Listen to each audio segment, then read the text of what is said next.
Chicken roast, chicken rezala, chicken কষা, আলু দিয়ে চিকেনের লাল লাল ঝোল, এরকম একই ধরনের চিকেনের রেসিপি খেয়ে যারা নতুন কোনো টেস্টি চিকেনের রেসিপি ট্রাই করতে চাও, আজকের রেসিপিটি তাদের জন্য।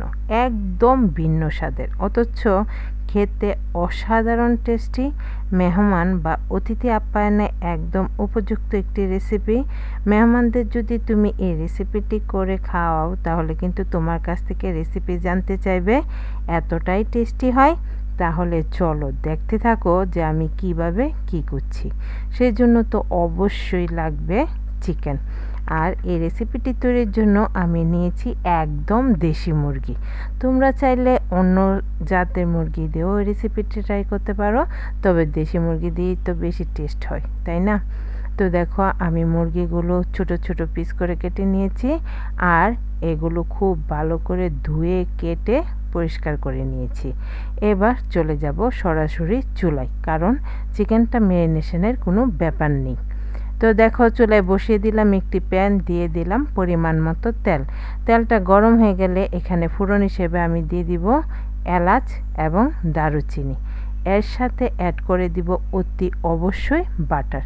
বাটার কিন্তু এই রেসিপিটিতে অবশ্যই দিতে হবে, বাটার দিলেই পারফেক্ট টেস্টটা আসবে। তো দেখো বাটারটা দিয়ে দিলাম। বাটার দিয়ে এবার ফোড়নটাকে একটু ভেজে নিব, আর তারপর এখানে আমি অ্যাড করে দিব 1 কাপের মতো পেঁয়াজ পেস্ট। পেঁয়াজটাকে আমি আগে পেস্ট করে রেখেছিলাম, এবার এই পেঁয়াজ পেস্ট দিয়ে দিব। এই রেসিপিটার ক্ষেত্রে কিন্তু পেঁয়াজের পরিমাণটা একটু বেশি লাগবে। তো পেঁয়াজটা দিয়ে দিলাম, এবার দিয়ে খুব ভালো করে পেঁয়াজটাকে ভেজে নিতে হবে যতক্ষণ পর্যন্ত না পেঁয়াজের থেকে কাঁচা গন্ধ চলে যায়। তো দেখো আমি অনবরত নেড়ে চেড়ে পেঁয়াজটাকে ভেজে নিচ্ছি, আর পেঁয়াজ থেকে যখন কাঁচা গন্ধ চলে যাবে এবং পেঁয়াজটা খুব ভালো করে ভাজা হয়ে যাবে, সেই পর্যায়ে আমি এখানে অ্যাড করে দিব আমাদের চিকেন। দেখতে পাচ্ছ আমার পেঁয়াজটা কিন্তু খুব সুন্দর করে ভাজা হয়ে গেছে। এবার আমি এখানে অ্যাড করে দিব চিকেন, আর চিকেনটাতে কিন্তু আমি কোনো রকম মশলা অ্যাড করিনি, সরাসরি এবার এই পেঁয়াজের মধ্যে চিকেনটা দিয়ে দিব।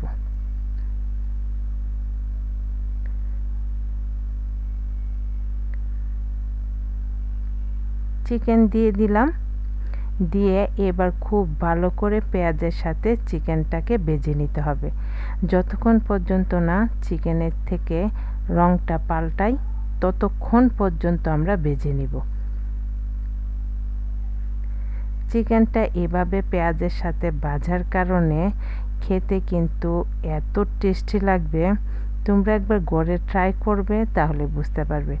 একদম ভিন্ন স্বাদের চিকেনের একটি রেসিপি, আশা করছি তোমাদের কাছে অনেক বেশি ভালো লাগবে। তো দেখো আমি অনবরত নেড়েচেড়ে তোমাদের সাথে কথা বলতে বলতে চিকেনটাকে খুব ভালো করে ভেজে নিয়েছি। আমাদের চিকেনের রঙটাও অনেকটা চেঞ্জ হয়ে গেছে, সাদা সাদা কালার চলে আসছে। সে পর্যায়ে এখানে আমি অ্যাড করে দিব আদা, রসুন এবং কাঁচামরিচ, এই তিনটা একসাথে পেস্ট করে রেখেছিলাম, সেই পেস্টটা দিয়ে দিব। দিয়ে আবারও সময় নিয়ে খুব ভালো করে মশলার সাথে চিকেনটাকে ভেজে নিব। তোমরা দেখতে পাচ্ছ আমি কিন্তু কোনো ধরনের পানি অ্যাড করিনি, চুলার আঁচটা মিডিয়ামে রেখে অনবরত শুধু মশলার সাথে চিকেনটাকে কষিয়ে নিচ্ছি। এভাবে একটু সময় নিয়ে তারপর মশলার সাথে চিকেনটাকে কষিয়ে নিবে, তাহলেই কিন্তু খেতে খুব বেশি ভালো লাগবে। তো দেখতে পাচ্ছ আমি সব কিছু খুব ভালো করে কষিয়ে নিয়েছি। এই পর্যায়ে আমি অ্যাড করে দিব আরও কিছু গুঁড়া মশলা। দিয়ে দিব প্রথমেই প্রয়োজন মতো লবণ,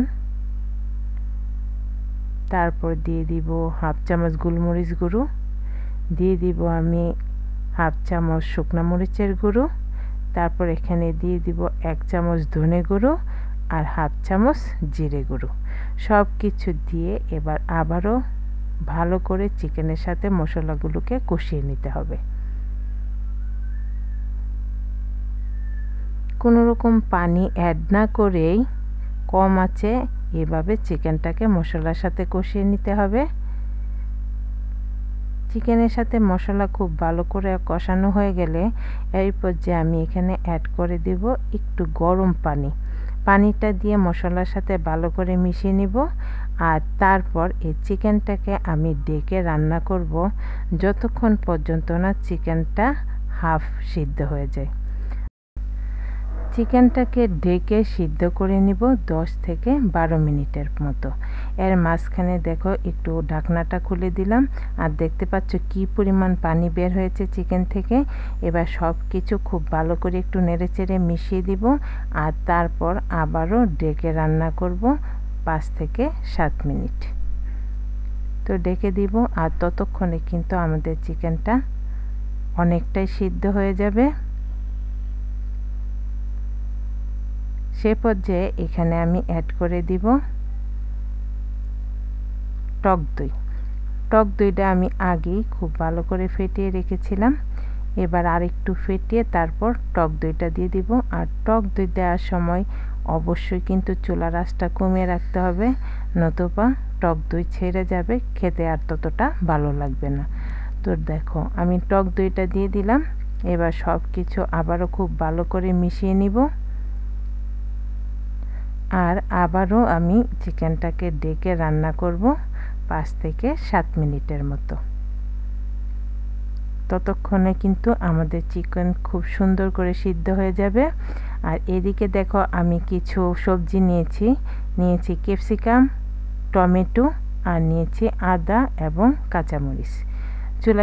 অন্য একটি চুলায় বসিয়ে দিলাম ফ্রাই প্যান আর তাতে একটু বাটার দিয়েছি, সাথে অ্যাড করে দিলাম হাফ চামচের মতো আস্ত জিরেটাকে ভেজে নিলাম। জিরে থেকে যখন খুব সুন্দর ফ্লেভার ছেড়ে দিবে সে পর্যায়ে এখানে আমি অ্যাড করে দিব টমেটো, ক্যাপসিকাম, আদা এবং কাঁচামরিচ একসাথে দিয়ে দিব। এবার চুলার আঁচটা হাই রেখে এগুলোকে একটু ভেজে নেব। এই ক্যাপসিকাম আর টমেটো কিন্তু বেশি সিদ্ধ করা যাবে না, এগুলো ক্রাঞ্চি থাকতেই আমাদের নামিয়ে নিতে হবে। আর আদা আর কাঁচামরিচের কারণে এই সময় ফ্লেভারটা এত সুন্দর আসে, তো তোমাদের কি আর বলবো।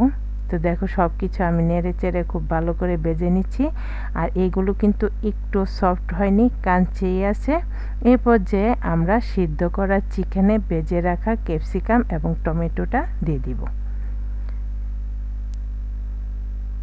এবার দিয়ে আবারও সব কিছু নেড়ে চেড়ে খুব ভালো করে মিশিয়ে নিব। আর এই চিকেনের গ্রেভিটা কিন্তু একদম মাখো মাখো থাকবে, তাহলেই কিন্তু খেতে খুব বেশি ভালো লাগবে। তো দেখো এ পর্যায়ে লাস্টের দিকে আমি অ্যাড করে দিব গরম মশলা গুঁড়ো, দিয়ে দিব এখানে নিয়েছি একটু ক্রিম। এই ক্রিমটা আমি ঘরে তৈরি করেছি, তোমরা চাইলে কিন্তু ফ্রেশ ক্রিমও দিতে পারো। আর দিয়ে দিব খুব সামান্য পরিমাণ চিনি। স্বাদের ব্যালেন্সের জন্য এই চিনিটা দিলেই বেশি ভালো লাগবে খেতে। তো সব কিছু দিয়ে আবারও নেড়ে চেড়ে খুব ভালো করে মিশিয়ে নিয়ে আবারও 2-3 মিনিটের মতো এই চিকেনটাকে ভালো করে ফুটিয়ে নিব।